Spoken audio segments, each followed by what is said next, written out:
Les habitants de mon pays ont désespérément besoin de la paix. Mais comment construire la paix sur des fausses communes? Comment construire la paix sans vérité ni réconciliation? Comment construire la paix sans justice ni réparation?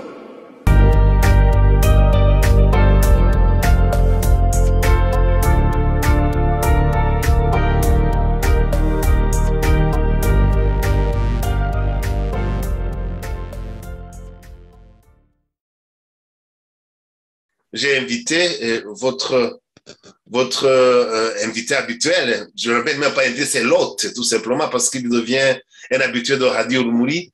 Et j'ai nommé Monsieur l'ambassadeur Jean-Marie Ndagijimana. Monsieur Jean-Marie Ndagijimana, ambassadeur, bonsoir chez vous en France. Bonsoir, cher Célestin. Eh bien, tout va bien à Paris. Il fait beau de nouveau. Après le froid qui était revenu ces 2 derniers jours. Donc là, on est content. Il fait ni trop froid, ni trop chaud. Donc, c'est vraiment le temps qu'on aime bien. C'est vrai que les élections sont terminées et là, on sait qui va, dans notre pays, représenter le peuple au sein du Parlement. Oui, justement, tiens, avant d'aborder nos sujets d'aujourd'hui, d'ailleurs, parlons justement de ce sujet en France, parce que on se posait la question de savoir est-ce qu'il y aura une énième cohabitation, parce que nous avons connu une cohabitation sous Mitterrand, nous avons connu une cohabitation sous Chirac. Est-ce que nous sommes dit, est-ce qu'il y aura une nouvelle cohabitation, c'est-à-dire où le président qui a été élu quand même a perdu les élections législatives? Qu'en est-il, monsieur l'ambassadeur, pour les élections qui sont terminées ce dimanche avant-hier? Je ne suis pas informé de ce qui s'est passé cet après-midi, mais vraisemblablement, il y aura en tout cas une sorte d'alliance entre plusieurs partis.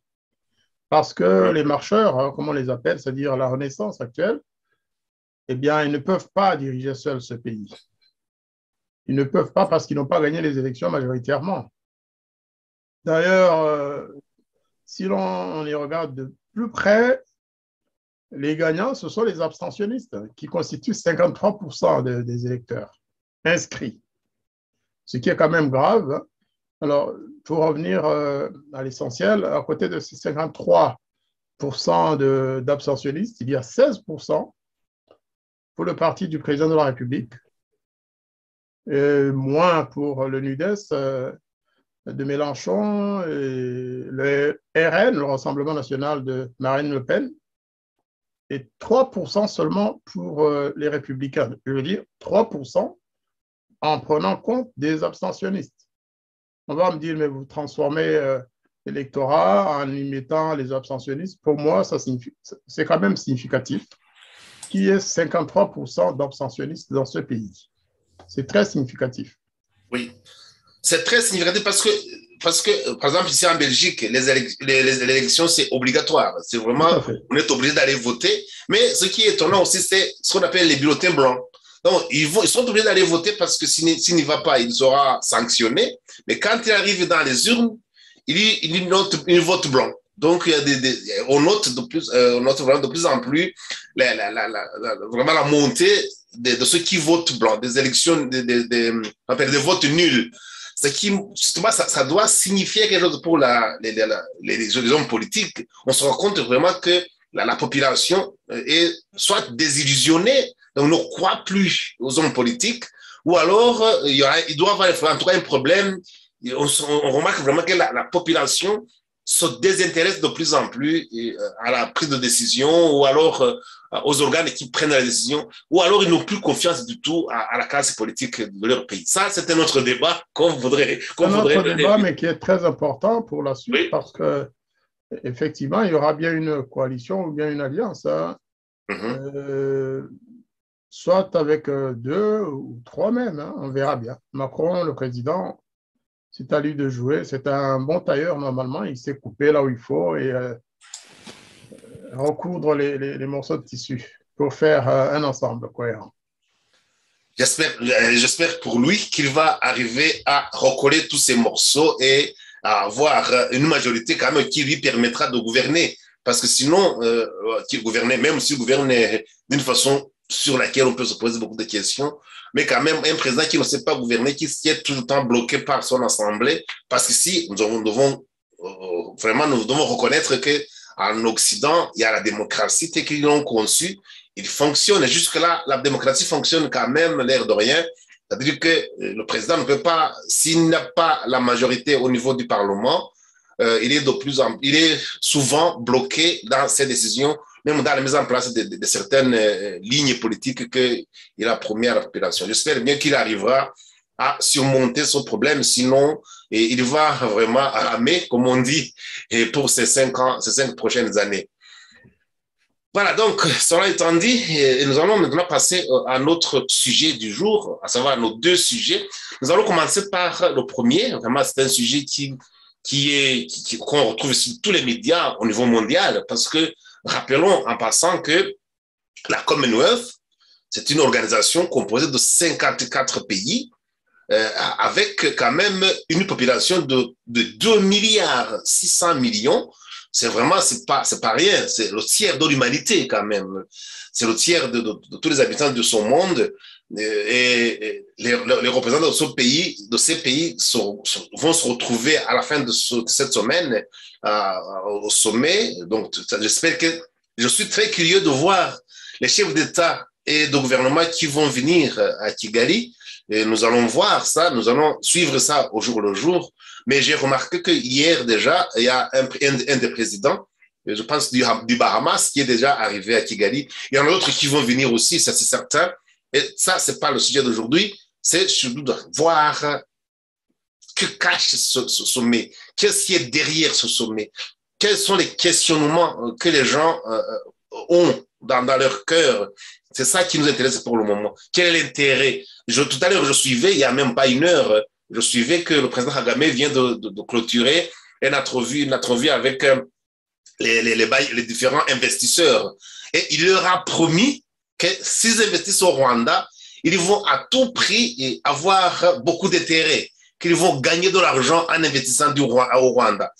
Tout à l'heure, peut-être, je vais vous laisser d'en dire un mot, mais le sujet qui me préoccupe pour le moment, c'est, si on peut dire, les contestations, les préoccupations en tout cas de certaines organisations, comme nous allons le voir d'ailleurs.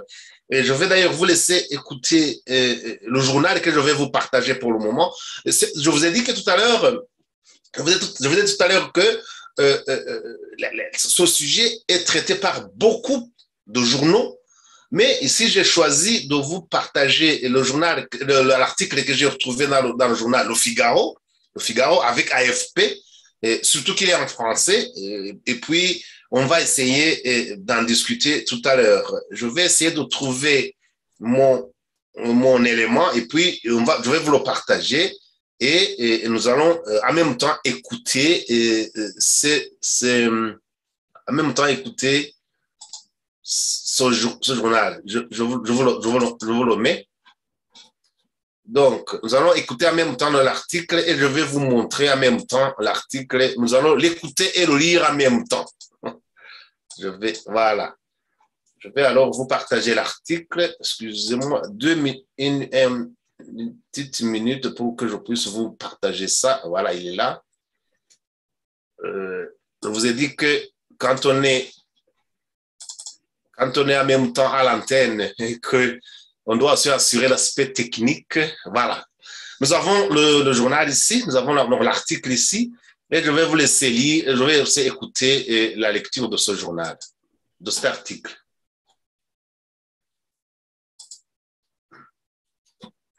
Voilà, donc l'article est là. Au Rwanda, un sommet pour un Commonwealth en plein questionnement. Les dirigeants des 54 pays de l'organisation, représentant 2,6 milliards d'individus, se réunissent cette semaine à Kigali. Les dirigeants des 54 pays de Commonwealth se réunissent cette semaine au Rwanda pour un sommet organisé à un moment où l'avenir de l'organisation dirigée par Elisabeth II est questionné et en pleine polémique sur le projet britannique d'expulsion vers le pays d'Afrique de l'Est. Le sommet, initialement prévu en juin 2020 mais reporté à plusieurs reprises en raison de la pandémie, doit renforcer la coopération multilatérale, explorer de nouvelles opportunités et adresser des défis communs pour le bien-être des générations futures. Un projet ambitieux pour un Commonwealth dont le rôle et la pertinence sont de plus en plus remis en question, à une période de transition pour la monarchie britannique et de remise en question du passé colonialiste. Le Commonwealth, dont la reine Elisabeth II est la chef, est une association de 54 États membres dont 15 royaumes, souvent anciens territoires de l'Empire britannique. L'organisation recouvre 2,6 milliards d'individus, soit un tiers de l'humanité. La monarque de 96 ans a toujours présidé la réunion des chefs de gouvernement depuis son arrivée sur le trône en 1952, mais sera pour la première fois cette année remplacée par son fils le prince Charles pour les rencontres au sommet prévues vendredi et samedi. L'héritier du trône, qui effectue sa première visite au Rwanda, doit rencontrer des survivants du génocide de 1994, au cours duquel 800 000 personnes ont été tuées, selon l'ONU, principalement issues de la minorité Tutsi. Ces faits et gestes seront observés de près en raison des critiques qu'il aurait formulées, selon le journal The Times, à l'encontre du projet qualifié de consternant du gouvernement britannique d'expulser au Rwanda des demandeurs d'asile. Les premiers départs ont été annulés au dernier moment la semaine dernière par la justice. De quoi laisser présager une entrevue gênante avec le Premier ministre britannique Boris Johnson, fervent défenseur du dispositif et également attendu à Kigali. Le projet gouvernemental, qui prétend freiner les traversées illégales de la Manche en se déchargeant de la responsabilité d'accueil des demandeurs d'asile, est critiqué autant par les associations de défense des droits humains que par l'ONU.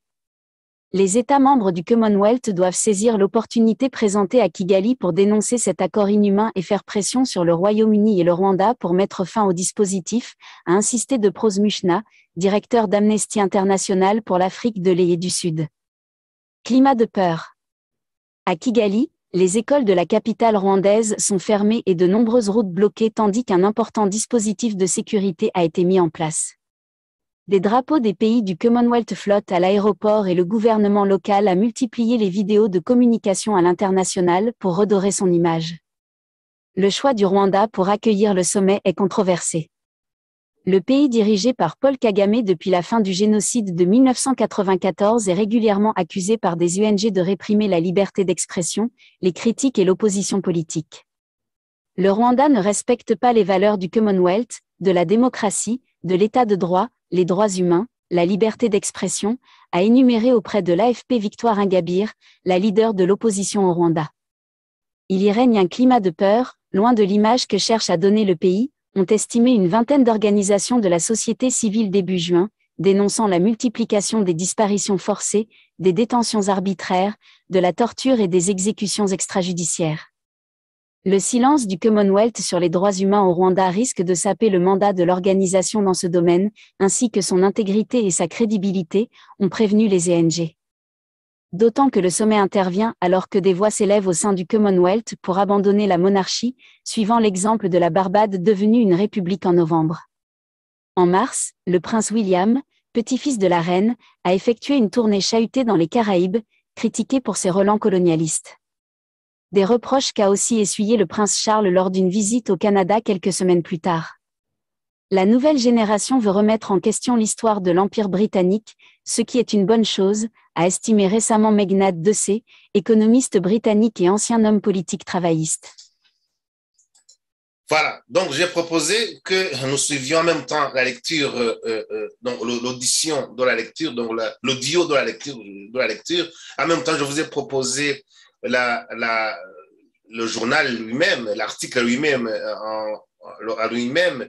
Et j'aimerais maintenant savoir, monsieur l'ambassadeur, il y a beaucoup de sujets qui ont été abordés. On va y revenir point par point. Mais je ne sais pas si on va commencer par la communauté en elle-même, le Commonwealth, qui, comme le dit l'article, commence à être un tout petit peu contesté parce qu'il y a de plus en plus de pays qui veulent vraiment ne plus être des monarchies, donc ou passer à être des républiques, tout simplement. Ça, c'est une chose. Mais ce qui conteste surtout, cet aspect, ils pensent qu'il y a un ralent colonial, comme si c'était que la Grande-Bretagne se comporterait comme toujours dominante. D'ailleurs, on sait bien que, par exemple, au Canada, en Australie, dans plusieurs pays qui qui ont été colonisés par la Grande-Bretagne, le chef suprême de ces pays, c'est la reine d'Angleterre. Et est-ce que vous pensez que l'avenir du Commonwealth est toujours assuré ou qu'il y aura peut-être des réformes à faire, monsieur l'ambassadeur, vous qui êtes diplomate bien chevronné? Je vous remercie beaucoup. Ceci dit, moi, je ne suis pas un anti-monarchiste systématique. Il y a des royaumes ou des royautés, des monarchies qui fonctionnent très bien. C'est l'exemple du Royaume-Uni. C'est un royaume qui tient debout. Maintenant, les relents de néocolonialisme, c'est tout à fait normal. Pour tous les pays qui ont eu un jour ou l'autre des colonies, ils ont du mal à lâcher leurs anciennes colonies. Suivez mon regard. Tous les grands pays qui ont possédé des colonies, surtout en Afrique, ne veulent pas lâcher. Maintenant, ceci dépend de comment on veut s'y prendre. Quant au Commonwealth à Kigali, c'est-à-dire le shogun, c'est bien entendu une opération de sauvetage. D'abord, c'est pour consolider l'Empire britannique précisément. Après avoir changé la situation au Rwanda et chassé la francophonie, en réalité, même si la secrétaire générale de la francophonie est une Rwandaise, la réalité est que la France et la francophonie et tout ce qui représentait l'histoire francophone du Rwanda a été chambardé. Aujourd'hui, l'Angleterre, l'Écosse et les autres pays anglophones, les États-Unis, le Canada anglophone et tous les autres passent avant la France, bien entendu. Et cette réunion, ce sommet des pays du Commonwealth, vient confirmer effectivement l'appartenance du Rwanda à ce bloc de 2 milliards d'individus sur la Terre. Pourquoi c'est une opération de sauvetage? Parce que dans 2 ans, je pense, le président Kagame devrait partir. Il devrait y avoir des élections au Rwanda. Et à la dernière minute, il y a un sommet, comme par hasard, et qui fait de Kagame le président en exercice du Commonwealth pendant 2 ans. Et en même temps, il aura la présidence de la Commission des droits de l'homme au sein du Commonwealth. Ça vaut ce que ça vaut parce qu'il y a 54 pays sur lesquels le président rwandais va essayer de s'appuyer pour élargir son influence. Lorsque Kagame dit qu'il a des possibilités, que c'est un pays qui pourra offrir des possibilités d'investissement, il ne parle pas du Rwanda, parce que le Rwanda n'a pas beaucoup de possibilités d'investissement, quoi qu'on le dise. En fait, Kagame, il est toujours installé en RDC dans sa tête. Et croyez-moi, à la fin de ce sommet, il y aura du grabuge, comme certains disent.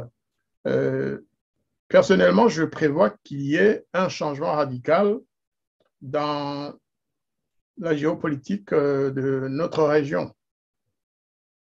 Malgré les accords des chefs d'État de l'East African Community, malgré la réunion qui s'est tenue à Nairobi et les résultats qu'ils ont atteints en ce qui concerne la sécurité et la paix en RDC, Kagame, je crois, a accepté tout ça pour justement laisser la chance au shogun, au sommet du Commonwealth, de se tenir.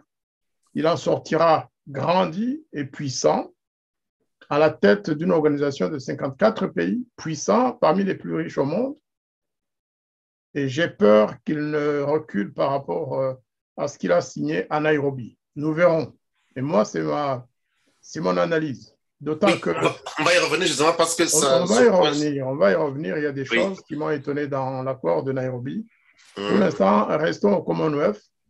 Mais là, je vous annonce déjà ma lecture de ce qui va se passer, de pourquoi ce Commonwealth à Kigali, alors qu'il était très, très critiqué, comme le Figaro le dit, et pourquoi l'Union européenne plutôt la UK, United Kingdom, le Royaume-Uni, s'est acharné à soutenir Kagame, bien sûr à travers le Premier ministre. On dit que le prince Charles n'a pas soutenu le projet d'exportation, si l'on peut dire, forcée des immigrés ou des migrants en Grande-Bretagne. Moi, je considère que c'était un jeu. L'essentiel, c'était de dire, voilà, moi, je ne suis pas d'accord. Mais sinon, ils sont tous d'accord sur ce projet-là. Parce qu'une fois encore, c'est pour s'implanter dans ce pays qui est au cœur de l'Afrique. Oui, justement, vous en avez touché un mot, justement. J'aimerais qu'on aborde juste 3 points sur ce thème. Le premier point, c'est justement de savoir, le prince Charles va se retrouver avec son ministre, son premier ministre, Boris Johnson, à Kigali, alors que, selon le journal The Times, le prince Charles aurait critiqué justement ce projet qui tient tellement à cœur monsieur Boris Johnson et que ce journal, ou que d'aucuns d'ailleurs qualifie d'un projet consternant. C'est un projet qui a été condamné de partout. Et toutes les organisations qui sont en relation avec les droits de l'homme, avec les réfugiés, même le HCR, même l'ONU elle-même, les Nations Unies elles-mêmes, tout le monde a condamné ce projet. Mais on voit que M. Boris Johnson et les autorités de Kigali vraiment s'entêtent à mettre en place ce projet, on va dire, à mener, à transférer ces réfugiés au Rwanda, et tout, alors que contre tout le monde. Mais il y a même certaines organisations, par exemple, de Pros Michel, qui est le directeur d'Amnesty International, a dit que les États membres du Commonwealth doivent, il ne dit pas devraient, non, doivent saisir l'opportunité présentée à Kigali pour dénoncer cet accord inhumain et faire pression sur le Royaume-Uni et le Rwanda pour y mettre fin. C'est vraiment... Que pensez-vous qui va arriver? On ne va pas être devin, mais quand on voit les pressions, on est passé par toutes les institutions possibles, même par la justice. Vous savez que le transfert, le dernier vol qui devait partir à Kigali a été annulé à la dernière minute par l'arrêt d'un tribunal. Donc, vous pensez vraiment que leur projet sur lesquels ils sont tellement acharnés, accrochés, aboutira? Peut-être qu'ils vont laisser passer, comme vous disiez tout à l'heure, peut-être qu'ils vont laisser passer le Chogam et qu'après, ils vont continuer envers et contre tout et pour les faire aboutir leur projet, monsieur l'ambassadeur? Écoutez, moi, je pense qu'à l'occasion d'un sommet comme celui-là, d'abord en parlant du prince Charles et du Premier ministre Boris Johnson, ils ne vont jamais étaler leurs différences dans un pays étranger. Le prince est venu au nom de sa maman, la reine. Il ne vient pas participer au débat, à toutes ces réunions. Il va probablement rencontrer certains chefs d'État, mais de tout à fait des réunions, de cérémonies diplomatiques sans plus. Celui qui va participer au sommet de manière active, c'est le chef du gouvernement britannique, c'est-à-dire Boris Johnson. Donc, n'attendez pas que Charles, le prince, aille se dissocier de la position de son pays à Kigali à l'occasion du Commonwealth. Tout comme, je pense, ayant quand même assisté à beaucoup de sommets de ce genre dans d'autres organisations, y compris aux Nations Unies, je ne crois pas que l'Assemblée des chefs d'État puisse adresser un blâme au président Paul Kagame, par exemple, sur quoi que ce soit. Ils vont peut-être, certains pourront lui dire en aparté que voilà, il faudrait peut-être faire attention à ceci ou à cela. Mais de voir le sommet du Commonwealth dénoncer ou critiquer à haute voix de manière visible et audible la politique du Front patriotique ou du président Kagame en ce qui concerne les violations des droits humains, en ce qui concerne le manque de démocratie, les injustices qui sévissent dans notre pays, son attitude belliqueuse à l'égard de ses voisins, et j'en passe. Personnellement, je ne m'y attends pas du tout.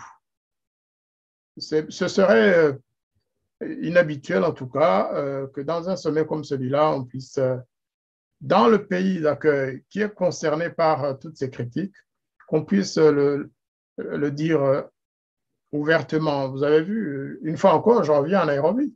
Même dans la rencontre de Nairobi, ils n'ont pas vraiment cité le Rwanda en termes négatifs. Non, non, non, c'est un pays qui était là. Il y a des choses qu'ils ont décidées à son égard, ils ne l'ont pas dit.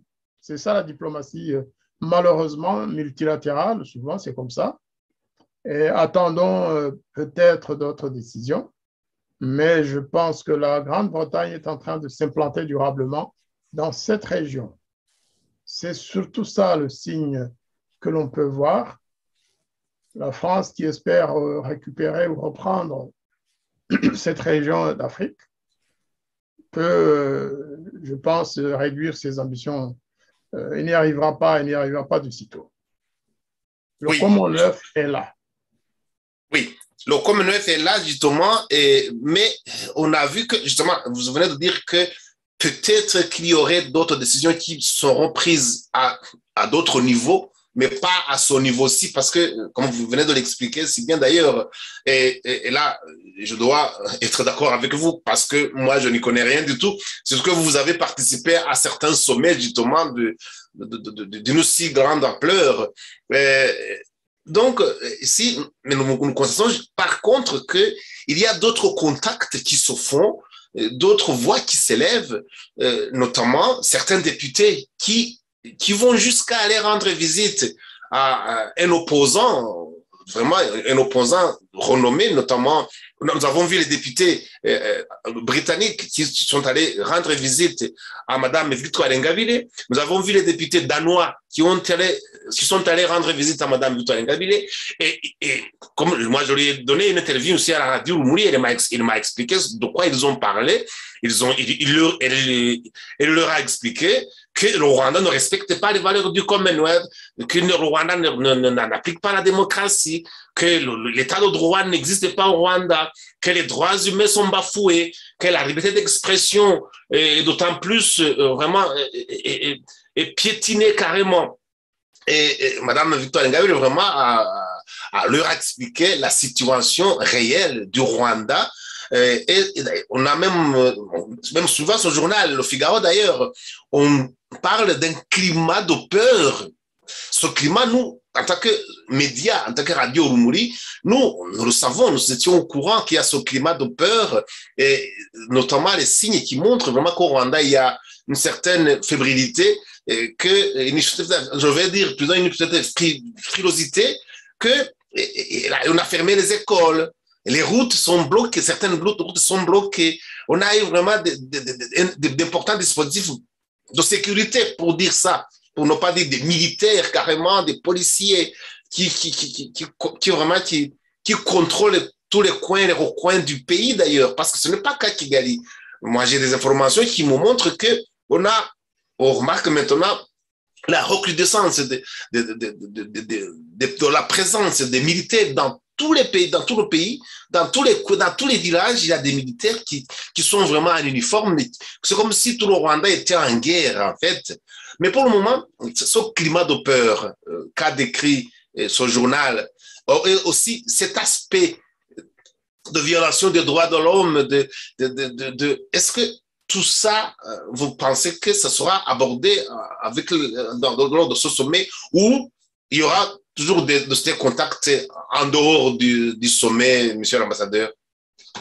Effectivement, ils pourront, par exemple, évoquer la crise dans la région des Grands Lacs, hein, la sécurité ou l'insécurité plutôt à l'est de la République démocratique du Congo. Ça, ils pourront le faire, mais ils ne pourront pas publiquement pointer du doigt le Rwanda, par exemple.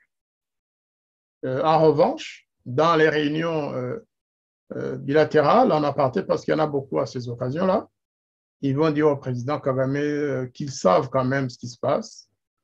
Et certains peuvent lui conseiller de freiner un peu, mais ils ne peuvent pas, en tout cas dans les communiqués que nous lirons à la fin de ce sommet, À 90%, je pense être sûr qu'il n'y aura pas de mention de la guerre de l'Est du Congo ou du rôle du Rwanda. Parce qu'entre-temps, vous dites que les routes sont fermées au Rwanda, c'est vrai.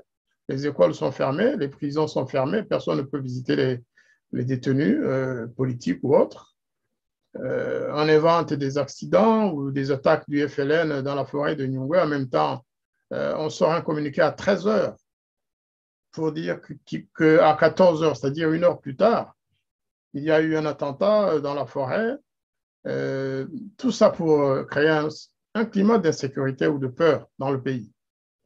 Maintenant, effectivement, Victoire Ingabire, que je salue en passant, a fait du bon travail, mais vous avez en face la Grande-Bretagne et tous les autres pays. Je vous signale que la secrétaire générale du Commonwealth, elle a vraiment mis les petits plats dans les grands, jusqu'à s'habiller à la rwandaise même, pour montrer aux Rwandais qu'elle est de leur côté, qu'elle est avec eux, surtout avec les femmes rwandaises. Ce n'est pas cette dame-là qui va donner un coup de gueule pour dénoncer quoi que ce soit. Et encore moins les autres États africains anglophones, je ne pense pas. S'ils ne le font pas à Nairobi, à l'occasion de la rencontre avec le président Tshisekedi, où Kagame était présent, ce n'est pas à Kigali qu'ils vont dénoncer quoi que ce soit, aussi bien par rapport aux violations des droits de l'homme au Rwanda. C'est vrai qu'Amnesty International souhaiterait que cela soit le cas. Et c'est le vœu de toutes les organisations des droits de l'homme, c'est le vœu de la société civile, la nôtre, c'est le vœu des partis d'opposition, bien sûr. Nous l'avons exprimé dans des communications envoyées au Commonwealth, à la secrétaire générale du Commonwealth, à laquelle nous avons exposé toute la situation actuelle au Rwanda. Et elle a reçu notre courrier avant d'aller au Rwanda. Mais notre voix, pour l'instant, n'est pas inaudible, mais elle est moins lourde, moins pesante, moins audible que celle du Premier ministre Boris Johnson et de certains chefs d'État africains ou premiers ministres africains de son bord, de leur bord. Parce que l'objectif, comme je vous l'ai dit, c'est de s'installer durablement dans cette région, de donner un peu plus d'importance à leur pion local, qui est quand même Paul Kagame.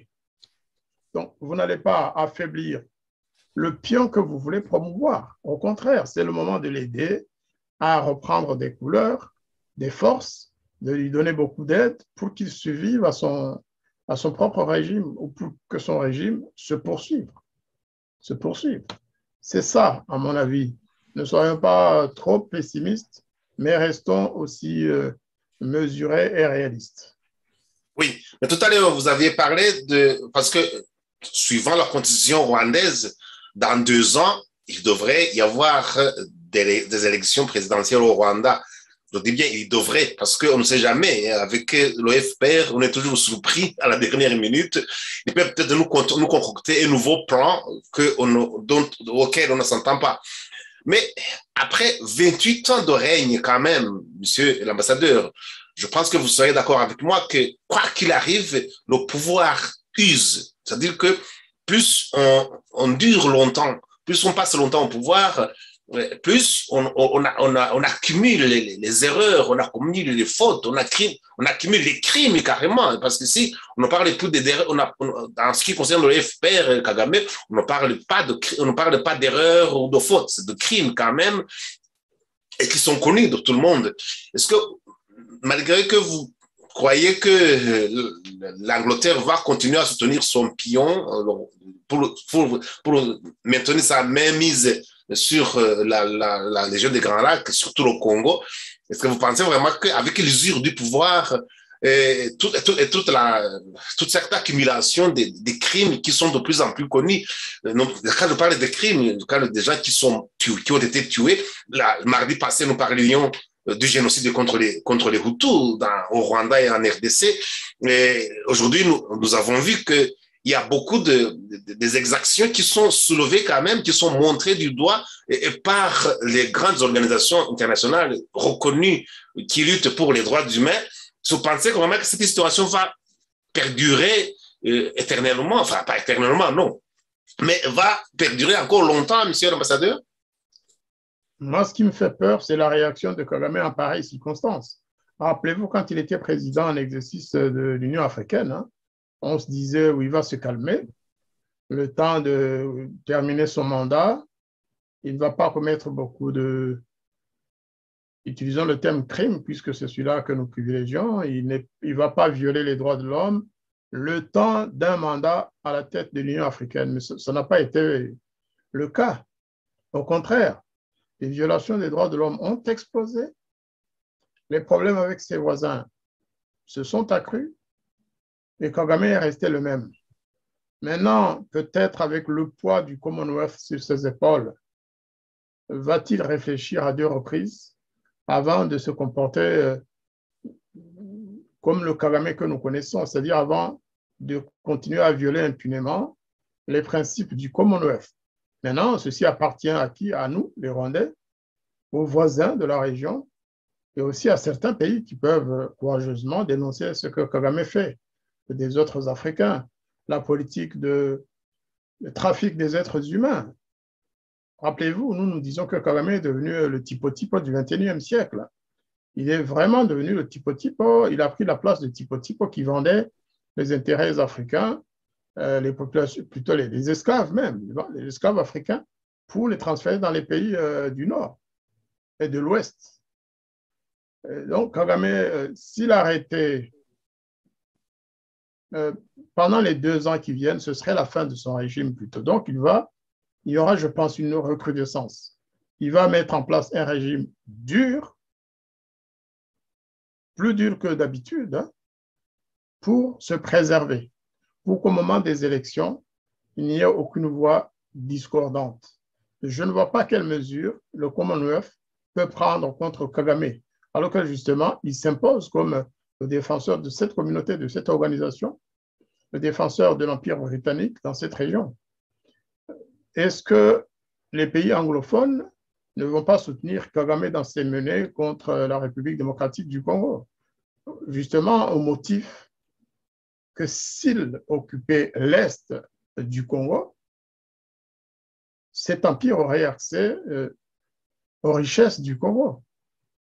Enfin, aurait accès, il a déjà accès à cette partie de la République démocratique du Congo, mais si Kagame s'imposait sur le terrain, comme on le pense, aujourd'hui on dit que le M23 avance et que l'armée du Congo recule, alors que nous pensions le contraire.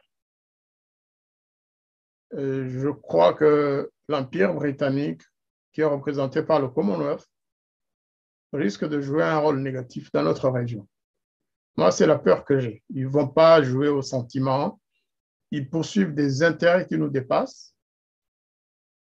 Et j'attends de voir aussi la réaction des États-Unis d'Amérique. Est-ce qu'ils ne sont pas de connivence pour cette fois-ci, pour un empire plus grand encore, les 2 milliards s'ajoutant aux plus de 450 millions d'Américains et de leur petit empire quelque part.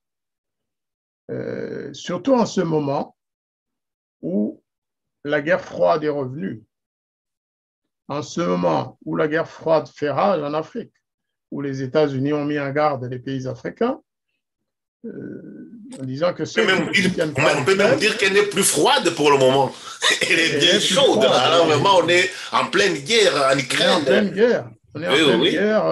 Une guerre ouverte carrément, ce n'est plus la guerre froide. Je veux dire, en Afrique, il n'y a pas encore la guerre ouverte comme en Ukraine. Mais peut-être que ça ne saurait tarder. Ce que je veux dire, c'est quoi? Ce que je veux dire, c'est que en consolidant le Commonwealth, les États-Unis et la Grande-Bretagne risquent de vouloir aller plus loin en disant, tiens, le Congo a moins soutenu l'Ukraine que le Rwanda, par exemple. L'Ouganda, parce qu'ils vont commencer à positionner les pays sur cette base. D'ici 2 ans, lorsque Kagame sera à la veille de sa réélection, la énième réélection, vous allez voir, enfin, vous risquez de voir, moi, c'est sans être un oiseau de malheur, nous risquons d'assister à une situation où Kagame va être ouvertement anti-russe. Alors qu'aujourd'hui, il est en train de se positionner en essayant de jouer sur les deux. Mais pour survivre, étant donné qu'il est président désormais du Commonwealth, il va se positionner du bon côté pour survivre. Et comme en face, ils ont besoin de quelqu'un pour jouer ce rôle, pour déstabiliser la RDC, et ça, j'espère vraiment que nos frères congolais le suivent et essaient de s'y retrouver. Il ne faut pas que le Congo tombe dans ce piège, et surtout aussi le Rwanda, bien sûr. Il appartient aux Rwandais, il appartient au peuple rwandais, aux activistes rwandais, aux organisations de la société civile et aux partis politiques de l'opposition, de faire entendre une voix dissonante. Sinon, nous sommes partis pour longtemps pour être les outils de cet empire britannique. Maintenant, je ne suis pas en train de plaider pour un empire franco, je ne sais quoi, non.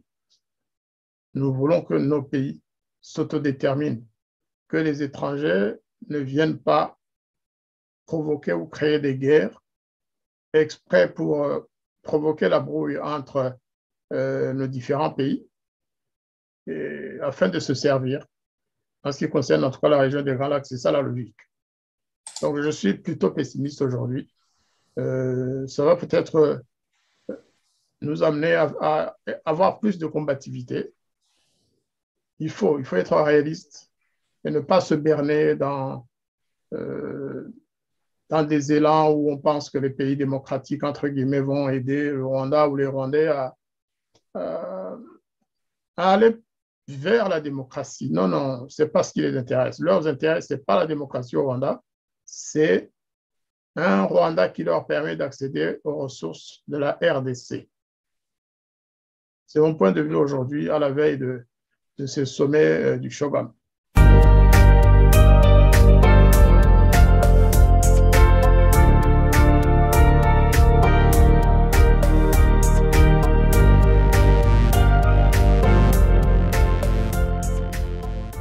Les habitants de mon pays ont désespérément besoin de la paix. Mais comment construire la paix sur des fausses communes? Comment construire la paix sans vérité ni réconciliation? Comment construire la paix sans justice ni réparation?